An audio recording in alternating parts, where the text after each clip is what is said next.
कृष्ण प्राप्ति होय जहाँ आशा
पवित्र कथा भागवती वर्णन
কোথায় আমি ভগবত কথা শ্রবণ করতে পারি, তার নামে আমি শ্রবণ।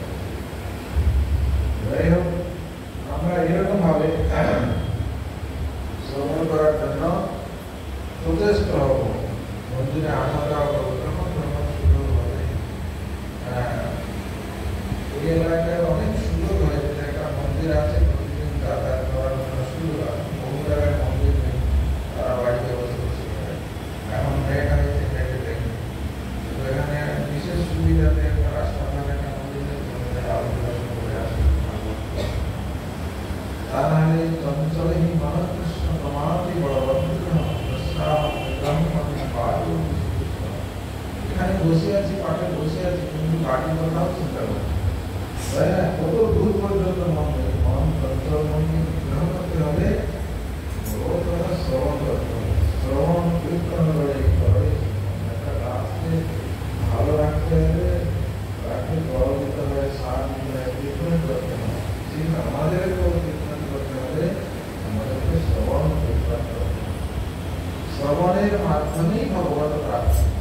যত মনি ঋষি মহাত্মা আছে তারা সকলেই ভগবানের কথা শ্রবণ করে ভগবানকে লাভ করে। পরীক্ষিত মহারাজ রাজা ছিলেন, তিনি ভগবানের কথা শুনে ভগবানকে লাভ করেছেন।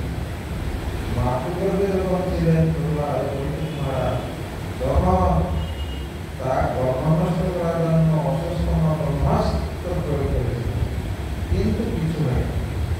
সে তো গর্বে ছিল, তার সে গর্বে ভগবানকে ডেকেছিল, ভগবানের কথা জেনেছিল, যার জন্য ভগবান তাকে নিজে রক্ষা করেছিল।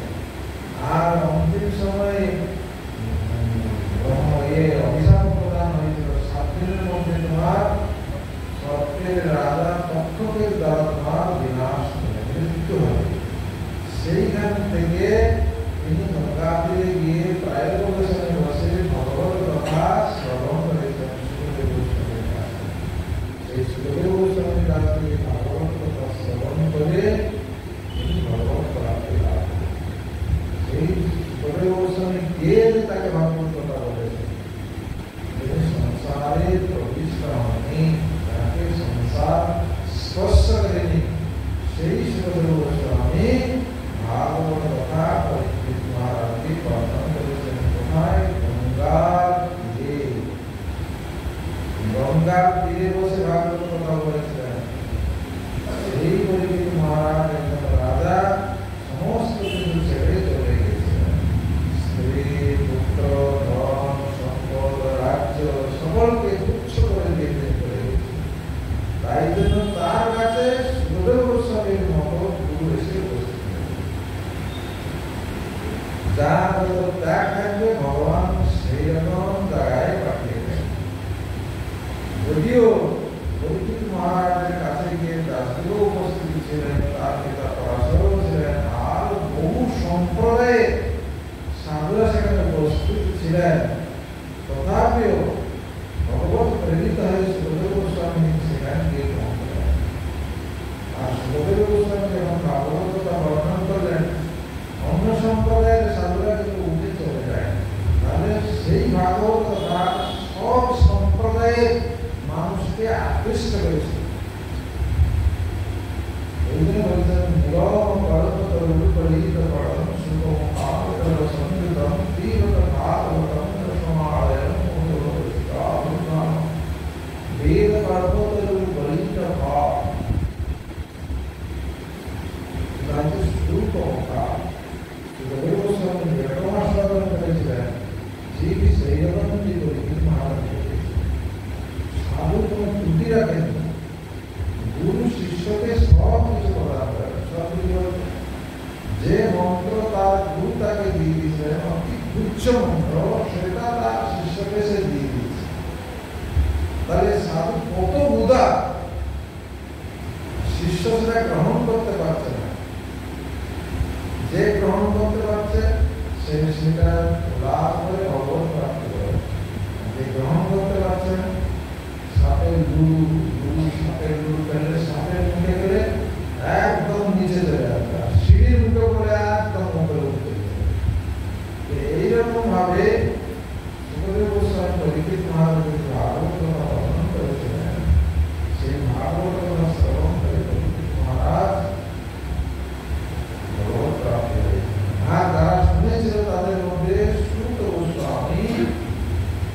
ভাগবত কথাকে কণ্ঠস্থ করে নিয়েছিলেন পরবর্তী কলিযুগে নৈমিষারণ্য ক্ষেত্রে 60,000 মুনি ঋষিবৃন্দকে সমকালী 60,000 মুনি ঋষিবৃন্দের পরিবেশের মাধ্যমে তাদেরকে তিনি দিয়েছেন। এটা হচ্ছে শ্রৌত প্রণালী।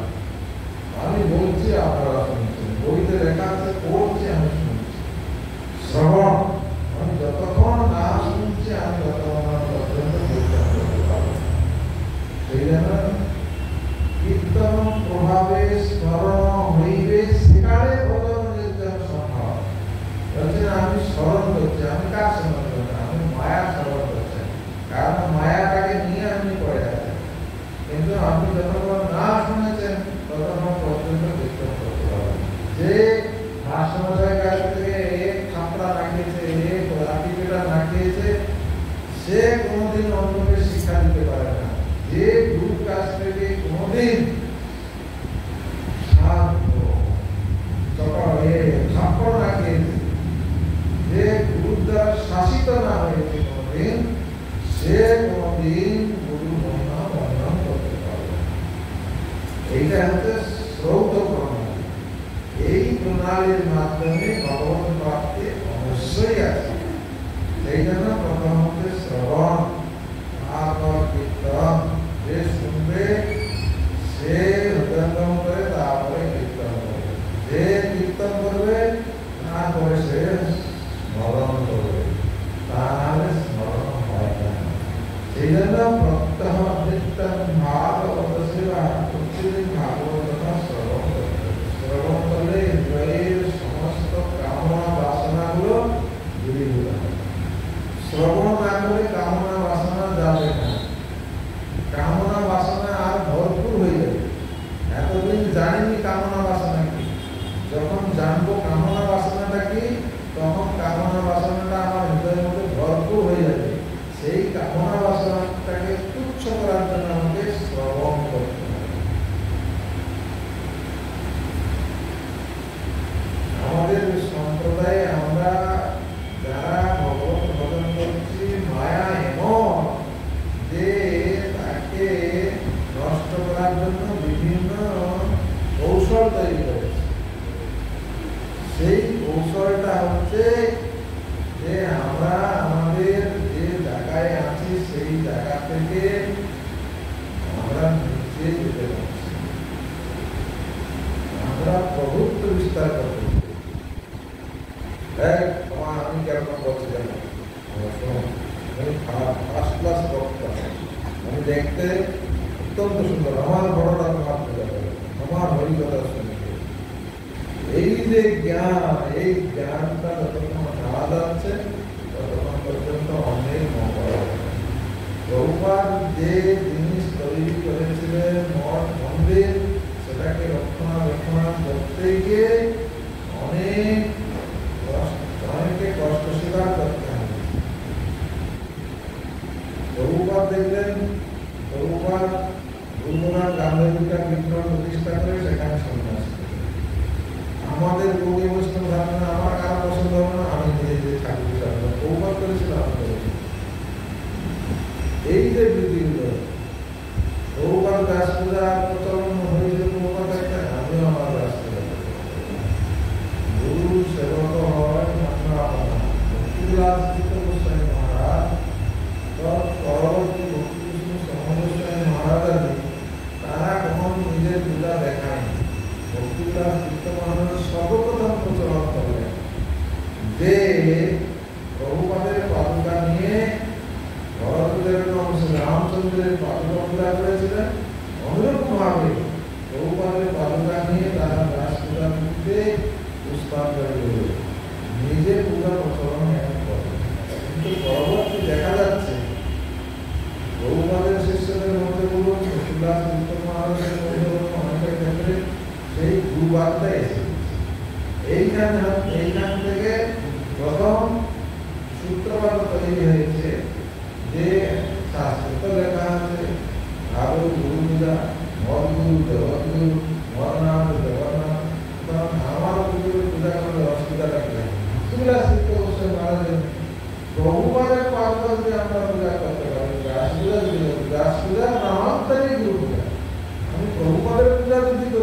প্রকারান্তরে আমার গু পূজা হচ্ছে। আমার পূজা করা থেকে আমার গুরুদেবের পূজা করলে আমিও সন্তুষ্ট হবো আর আমার গুরুদেবও সন্তুষ্ট হবো। তিনি সেই কাজটা করে গেছেন। কিন্তু যুবপন্থী যে প্রচার শুরু হয়ে গেছে সেই জিনিসটা নষ্ট হয়ে যাচ্ছে। আমরা কি করে বেড়াচ্ছি, আমরা তখন যদি ভক্তিবিলাস তীর্থ মহারাজের আবির্ভাব উৎসব কটা লোক হবে, আচ্ছা বলে আমার পূজা হবে, ওরে বাবা ছুটে চলে আসবে, কত কিছু দেওয়া যাবে, কিন্তু সিদ্ধান্তটা জানবে না, সিদ্ধান্তটা জানবে না। এই জায়গাটা হচ্ছে এই জায়গাটা মারাত্মক জায়গা। ভগবানকে লাভ করার জন্য, গুরুকে ভালো করে জানবার জন্য ভক্তিবিলাস তীর্থ মহারাজ বহু পরিশ্রম করে সেই জায়গাটাকে রেখে দিয়ে গেছে। এইটা হচ্ছে ব্যাস পূজা। ভক্তিবিদান্ত সরস্বতী গোস্বামী ঠাকুরের পূজা ব্যতীত অন্য কোনো পূজা হবে।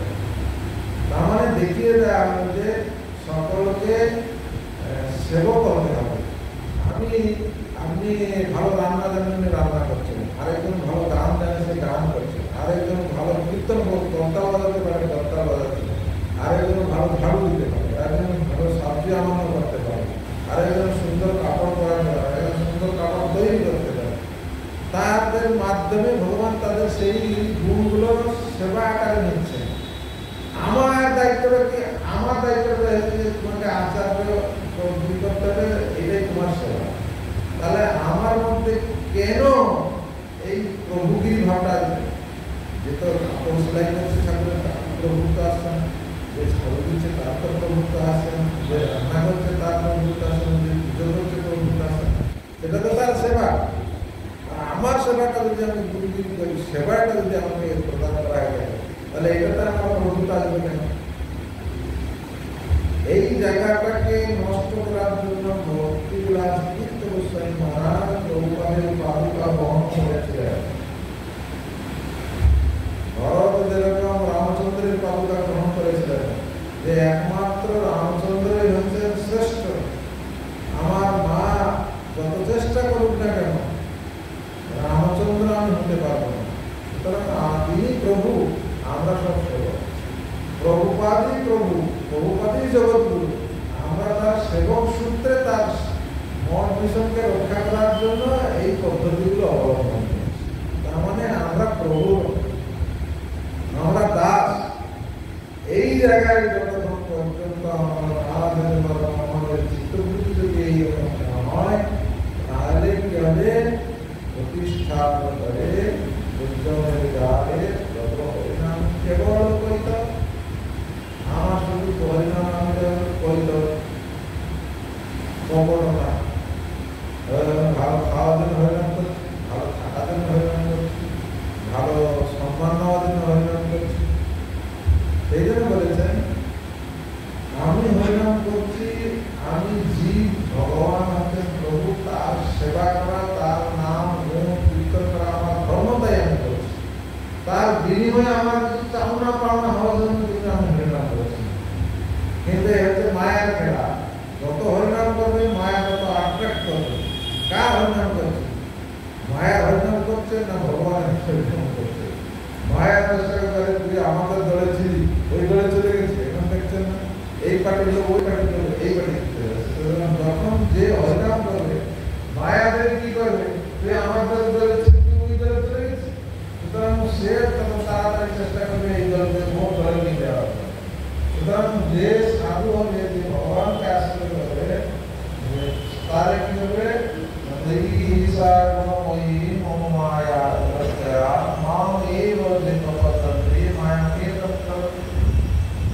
ত্রিগুণময়ী মায়া, সত্য রজ তম ত্রিগুণময়ী, গুণময়ী মম মায়া। ভগবান বলছেন এই মায়া তোমরা খারাপ মনে করতে হবে, এটি কিন্তু আমি তৈরি করেছি। ভগবান যেটা তৈরি করেছেন সেটা খারাপ নেই, সেটা ভালো। কিন্তু তার ঘরে গেলে হবে, তাকে দেখো, পুজো, জানো, তার পায়ে পা দিলে হবে না, তার ফাঁদে পড়লে হবে না। এই জন্য বলছেন মম মায়া, हमारे माया के जो अतिक्रम करते चाहो